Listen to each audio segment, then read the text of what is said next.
We'll take a run through some of the Bible passages that pertain to your spiritual self. And we'll start with John 10:30. I and the Father are one.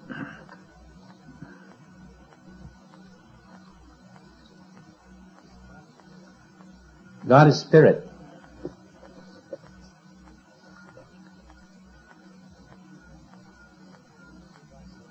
You can only be one with spirit by being spirit. God is not flesh and blood, but God and I are one. Therefore, the high vision is that I am not flesh and blood.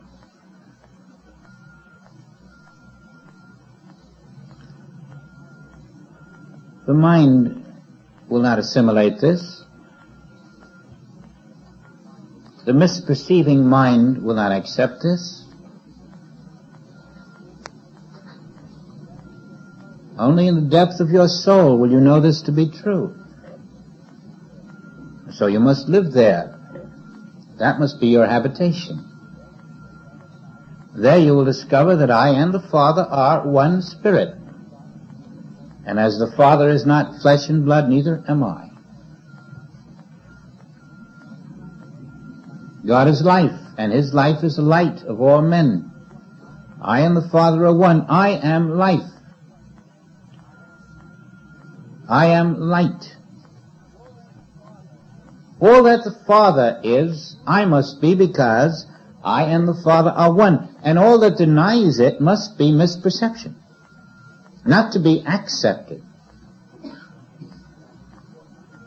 That is the importance of I and the Father are one. It is the authority that the I of you and the Father are one and the same. And it is the I which makes this declaration. The I of you and the Father are one and the same. Permit any form of error to creep into your belief as a possibility, and you are driving a wedge between the reality of yourself and the supposed self that you are. And then you walk out as a dream, as a mortal myth, and you can spend the next 50 years living that way, wondering why God isn't the light of your life.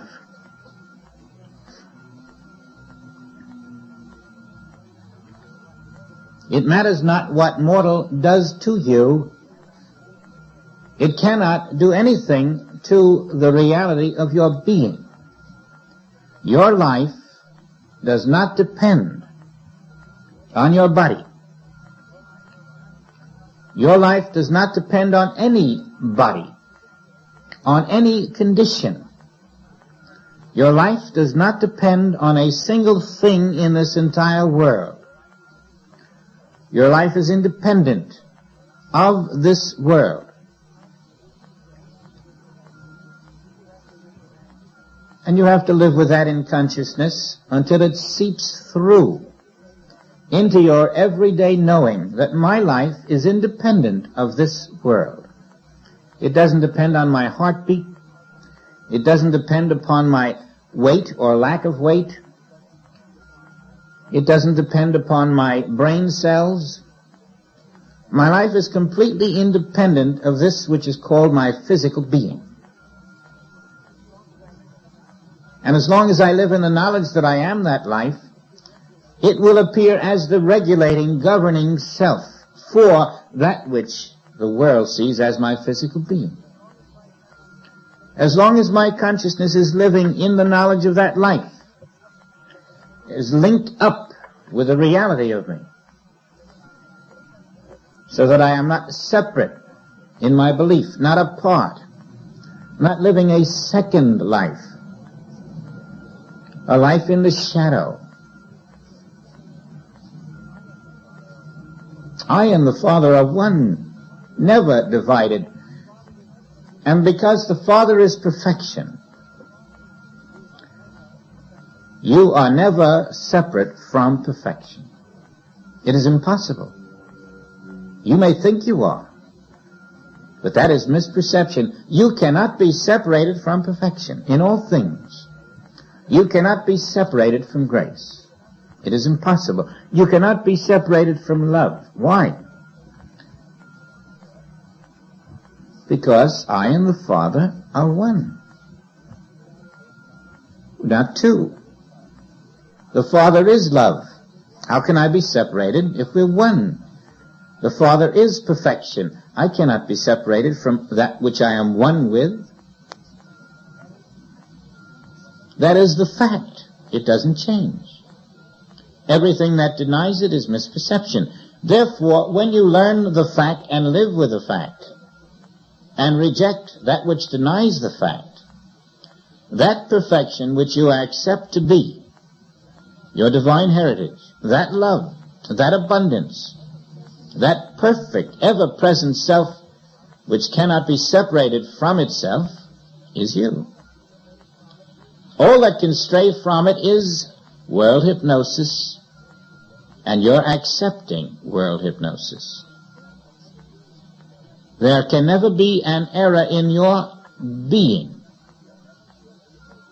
You're never guilty of error. You're never guilty of an evil thought. You're never guilty of an evil scheme. You're never guilty of condemnation. You're guilty of no thing on this earth.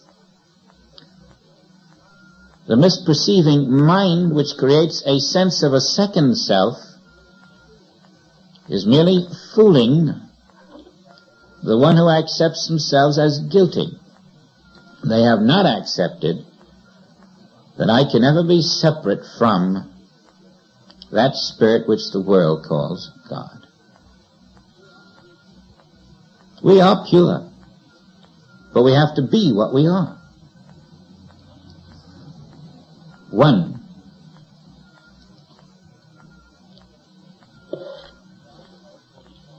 In John 12:45,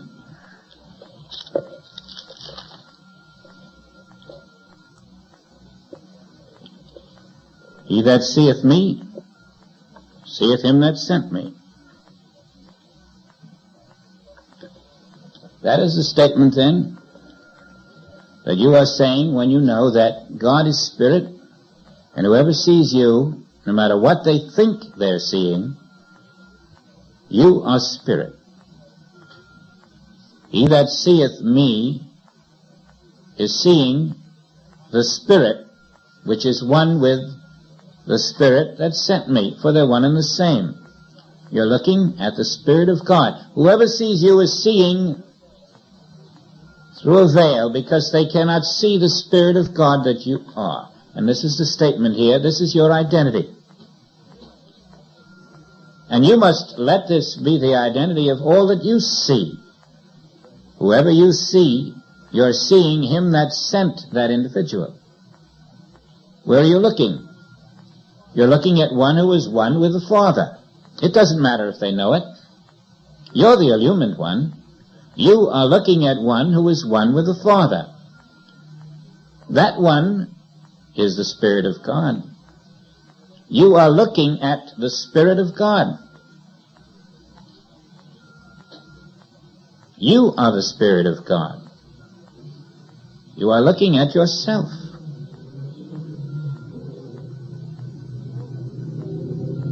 Always you are looking at yourself everywhere, and yourself is looking at you. As you live with this, it opens up.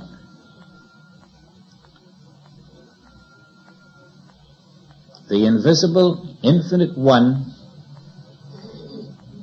is the ever-present, invisible perfection of the universe. God is the kingdom of God. The self of you is the kingdom of God. The perfect law of your being never stops being what it is.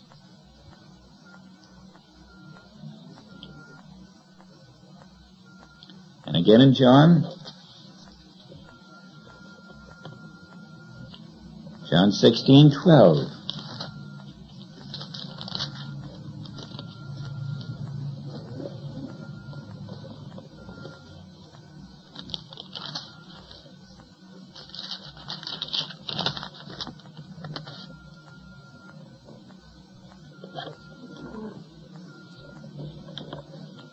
I didn't intend for that one.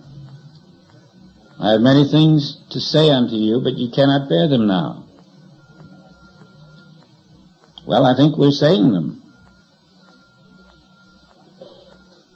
This is the one, 16:28. I, and this is the I of your being, I came forth from the Father, and am come into the world again. I leave the world and go to the Father. This is the truth of your being. You are formed of the Father, you return to the Father. How do you do that? Because I and the Father are one. Always, there is no you except the one who is one with the Father. This is not going to return to the Father, but I am. The you that is returning to the Father is the Spirit of the Father, and it is here now. It came forth from the Father. It returns from the Father. When is it separate from the Father? I am always one with the Father. I am always the perfect self. I will never permit a human sense of things to fool me with its misperceptions.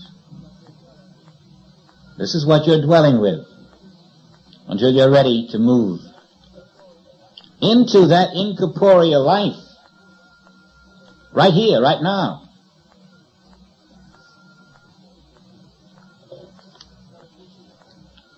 Let's go to 2 Corinthians 5:1.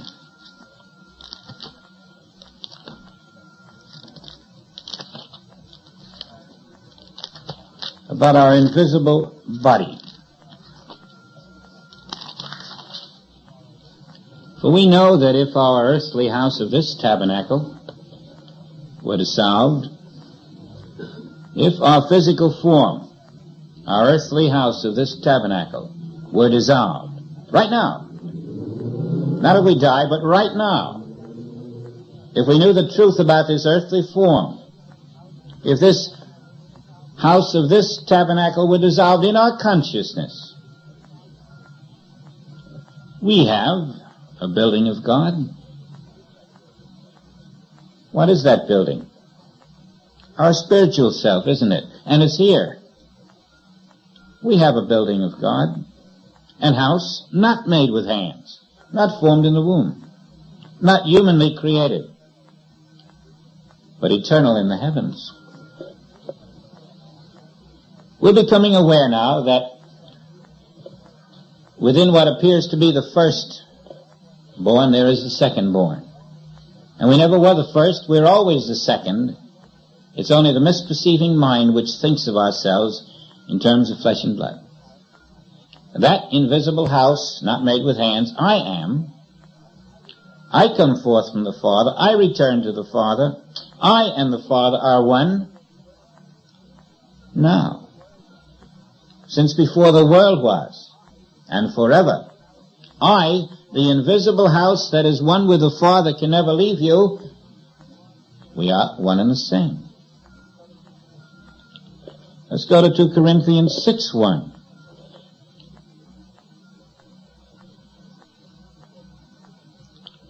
Make that 6:16. Ye are the temple of the living God. For God has said, I will dwell in them and walk in them.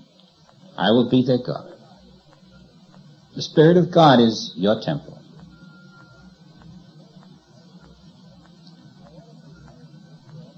Now, all of the errors of this world are denying what we are reading in the Bible. Every sense misperception denies this. But this is the fact. And the sense perception is the concept of world hypnotism. 2 Corinthians 5:16. Wherefore henceforth know we no man after the flesh. Yea, though we have known Christ after the flesh. Oh, how beautiful. We have known Christ after the flesh. We're looking at Christ and calling it the flesh. We have said, Mother, you are my mother in the flesh, but it isn't. We have known Christ after the flesh. We have thought of ourselves after the flesh. We have judged, but we have misjudged. What is righteous judgment then? Not to know after the flesh, but to know the Christ. Yet now henceforth know we him no more as flesh. We know his reality. He is the Spirit, the temple of the living God, one with the Father.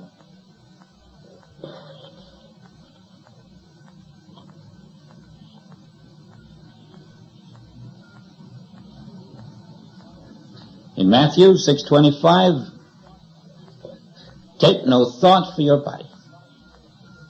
Take no thought for your life. Why? Your life is the Spirit of God. Your body is the Spirit of God. Stop misperceiving your spiritual body as a human physical form. Take no thought. Stop misperceiving. Accept what you are. Ephesians 4:22.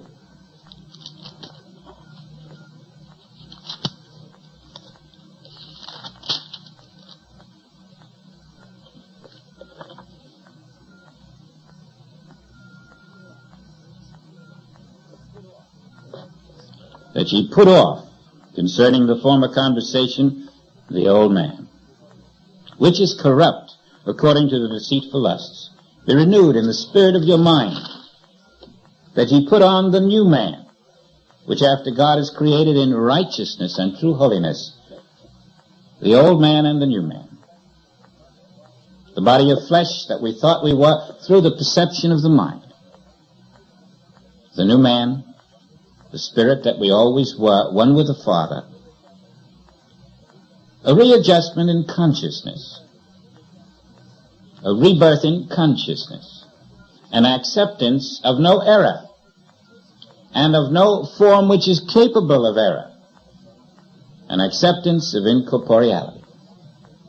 It goes on, it goes on, it goes on.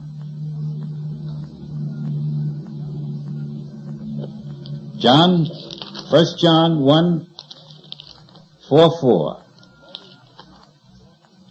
Always the same message. This will be I in the midst, is greater than he that walks in the world. Ye are of God, little children, and have overcome them, because greater is he that is in you than he that is in the world. The incorporeal self is your reality. Spiritual temple. The spiritual substance, the spiritual life, God itself. Always these phrases are reminding us that all error is a lie. Nothing changes the ever-present perfection of God where you stand.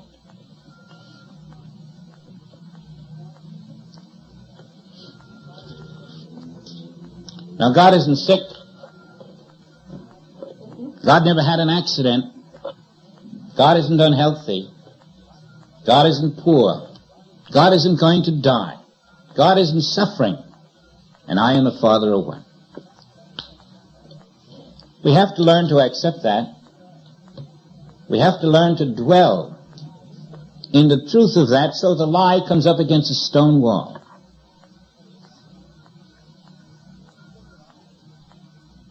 The single I is single to God. It accepts that I am that invisible, incorporeal spirit. I am the spiritual temple of God. I don't know anyone who isn't. We are all that one. And that is the single I. Not divided, not dual. Not accepting God as something and error as something else, but accepting God as all, and error as impossible. It doesn't change anything. It only changes another lie. Error changes the lie to another lie. But if you're in the truth, you can let the lies change all they want. They do not change in your consciousness. And you really take no thought for your spiritual body because it is God. You have no other. You put off the old man, you discard which is not that which is not you. We're going to come back to some of the statements from Joel's book, which we've been discussing here.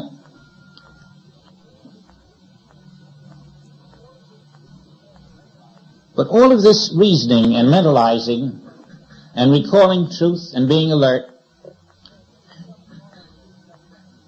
becomes more like a reflex action if you're practicing certain spiritual exercises, so that you don't have to stop and find chapter 6 on line 28 and what did it say and how will I remember that. Why don't you just get out of that body a little every day? Every day.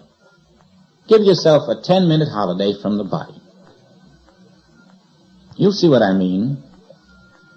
When you are willing to accept incorporeality for 10 minutes, you will do more in those 10 minutes than you will do with a library of books. Because everything that you will have read and will have heard happens to be already finished. And then you come to the experience of it instead of the mouthing about it. Well, let's do it now and see what I mean. It's going to be strange for some of you.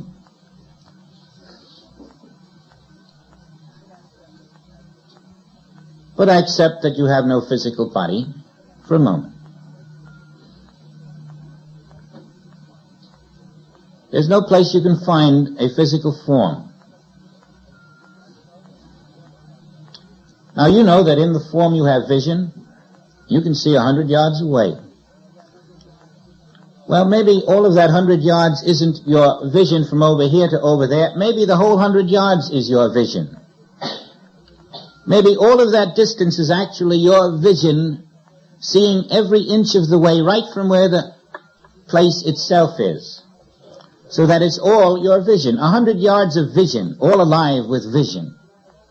The very vision you have here, you have over there, if you knew you were there. Every quality you have over here, you have over there, and all along the way. Why? Because God over here isn't any different than God over there. God's vision doesn't stop where your body does. God's vision is there and there, but I and the Father are one. My vision is everywhere. Now, if I become conscious of myself where I am, I will have vision everywhere.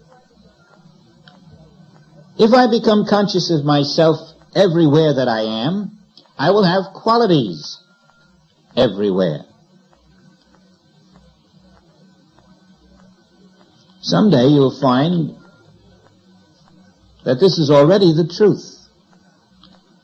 And you'll go traipsing around, out of body, happily enjoying your freedom everywhere. Why not?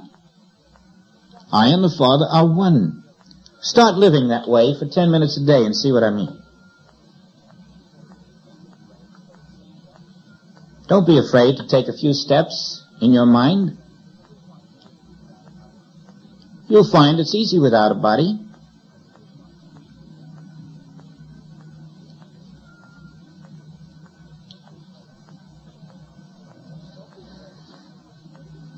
Don't be afraid of the impossibilities that suggest themselves to a human mind. You don't have one. Begin to feel the freedom of being. Try to get a feel of your incorporeal self. Try to learn that your life is everywhere. No matter where you go, it's going to be. There are no barriers, there are no walls to your incorporeal self. There are no densities. There's nothing you can sink in. Every place is spirit. And it's a matter of picking up consciousness everywhere.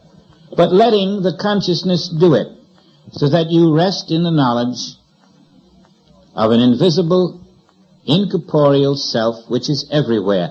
And then let the spirit do what it wishes as you drop all human mental concept. You may only get a tinge at first, or a beginning, or it may happen in a dream.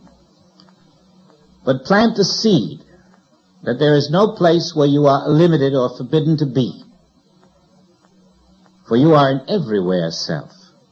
And as you can let your consciousness of that begin to take over, it will show you your everywhere self in many ways. 10 minutes a day. Don't mind the struggle. After a while, it begins to do things by itself. You may even be shocked to discover you really are an incorporeal being. You never had a corporeal body. You don't have an incorporeal and a corporeal. You have an incorporeal body misperceived and appearing as only to the world's sense. This is the freedom that we will learn to live in increased measure. That's why we have to go through all of the bread and butter course of impersonalizing error. To get out of that form which we're not in.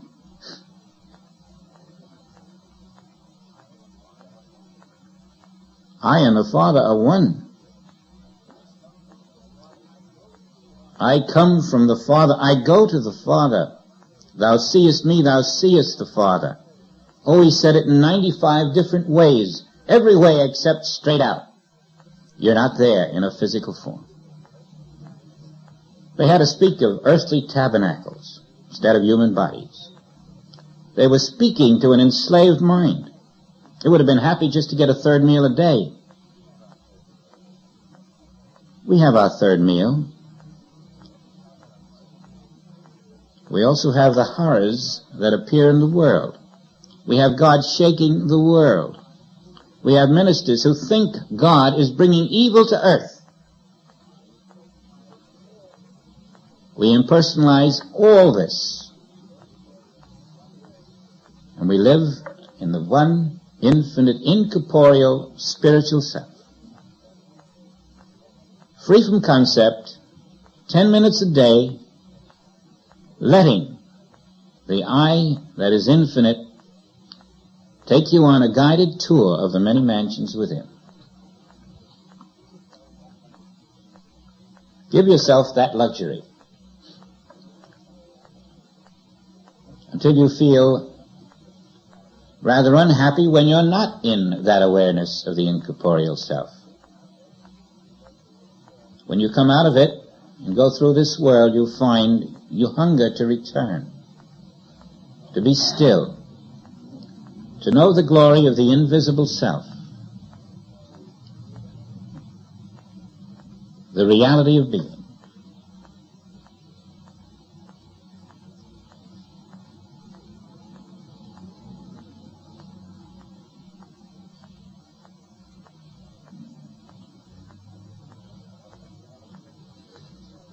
I wanted us to have a taste of this today because Spirit makes these demands upon you, and when Spirit does, you comply. And also to know that impersonalizing error, although it's quite a drudgery at times, is a vital thing. It's the way you come out of the prison of world hypnotism, of world karma. You see, we're not suffering just from mind. We're suffering from world karma. But there isn't any. The whole suffering is hypnosis. There's only God. Where's world karma? Just the false belief that everyone accepts. Just the invisible static all around us. multiplying itself through those who are unprotected and innocent of it, even good people, even holy people, even those who think they're living spiritually, even great religious leaders, all taken in by world static, denying the allness of God's presence, the allness of the spiritual universe, the allness of the incorporeal self, accepting duality, accepting good and evil, still living in the Garden of Eden and thinking that they have fallen. But we are awakening from the sleep, and Christ is giving us light.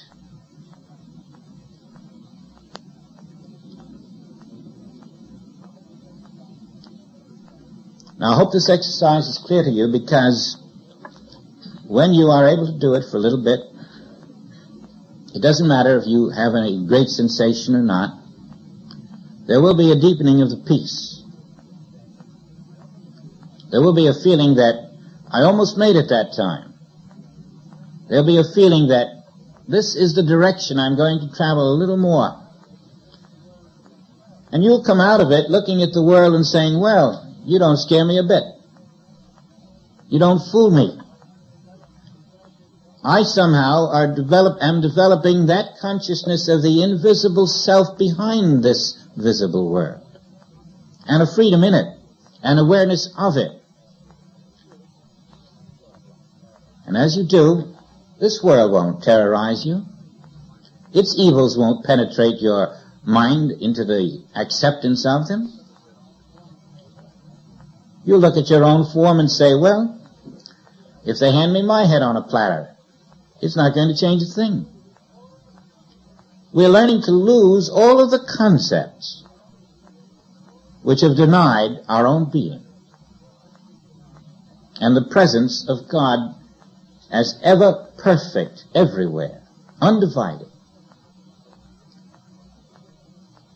We're coming out of hypnosis. Remember now, the only thing that we suffer from, either individually or collectively, is hypnosis. There is no error except hypnosis. There is no condition.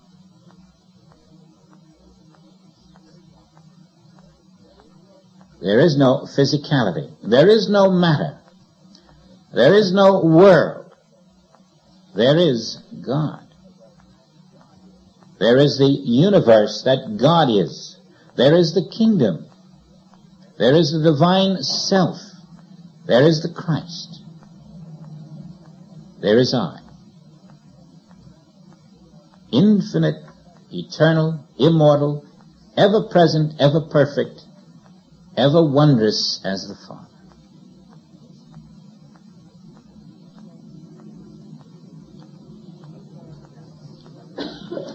Now in Joel's chapter,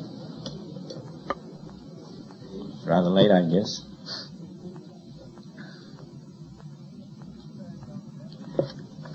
When Jesus turned on the devil in the temptations, there was no devil there. It was just a temptation in his mind.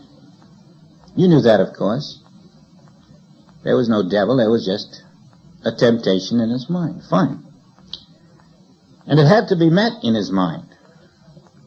So, there is no evil person confronting you. There's no evil condition confronting you. This is a personalization of the impersonal carnal mind. It isn't the belief of your mind. That's the point. It is the universal belief in two powers. And as you recognize this and impersonalize it, the evil falls away from the person. Sometimes quickly, sometimes slowly, depending upon his powers or degree of receptivity.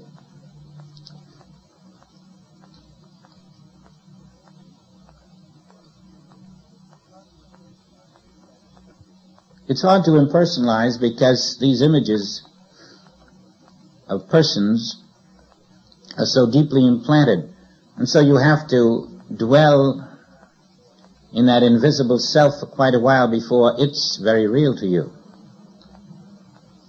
And then the bubbles of persons do not bewitch you into accepting them as real.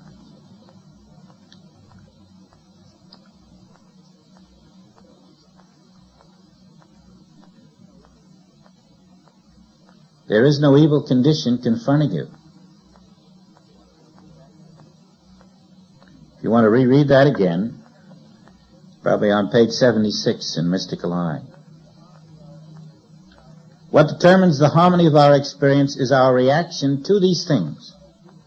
Not hiding, not claiming they do not exist, but recognizing that they're only power to a world that believes in good and evil, not to me.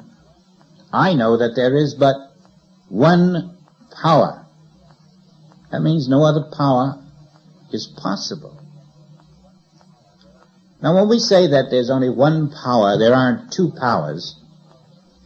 There aren't the powers of good and the powers of evil. That means that the power of perfection can never be changed.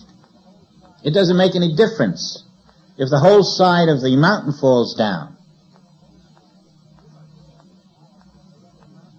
You must stand in the knowledge that there wasn't a mountain there in the first place. Only God was there, and God is still there. All that has happened is one dream in world hypnosis of a mountain has now changed to a fallen mountain. All that is there is God everywhere. That's your universe. And so the change from one illusion to another doesn't shake you up. For you it will be a harmonious change, because you know the reality of it before the change.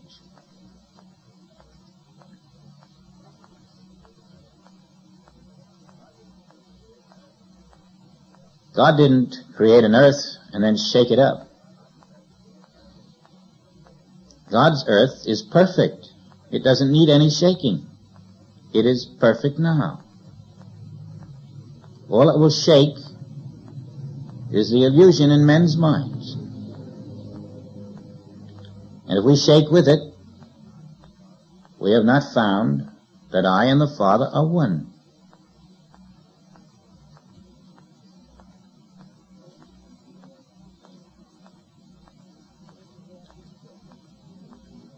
We are prepared for the voice. I think that's the 8th chapter, the voice. We're in the 8th chapter already. Next week. I speaks.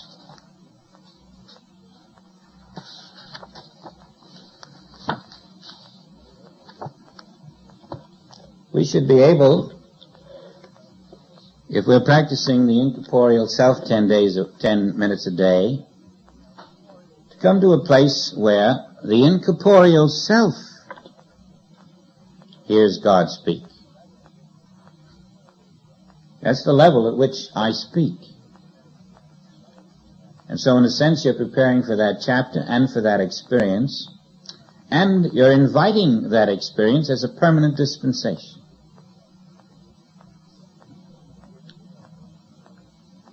I don't want to weary you. I have so many more things to do, but we'll just rest now, unless you can tell me what time it is.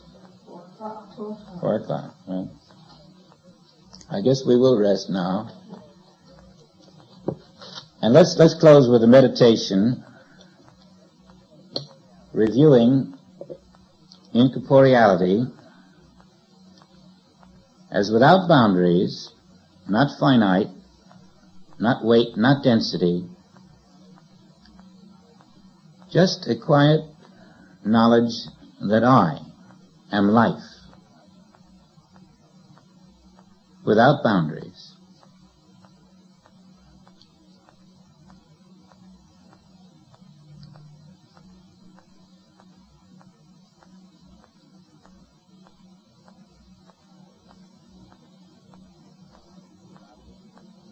You can't take my life and crowd it into a little form. You can't can't put a package around it. It's free life. It's divine life. It's so constituted that it is absolutely and totally perfect life. So perfect that it maintains that perfection forever. It is eternal life. It is radiant life. It is all-knowing, all power, all glory, all truth, all love, and it is everywhere.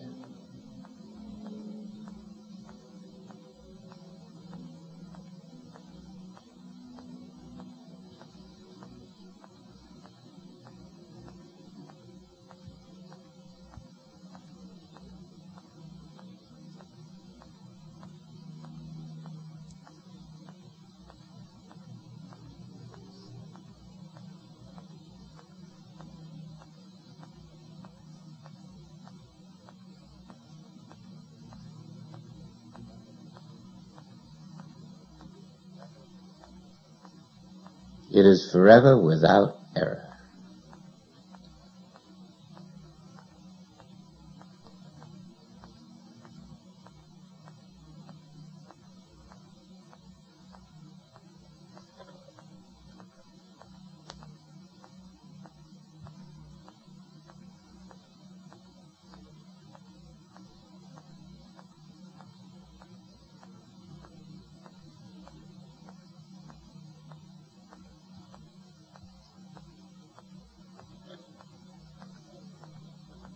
Thanks again.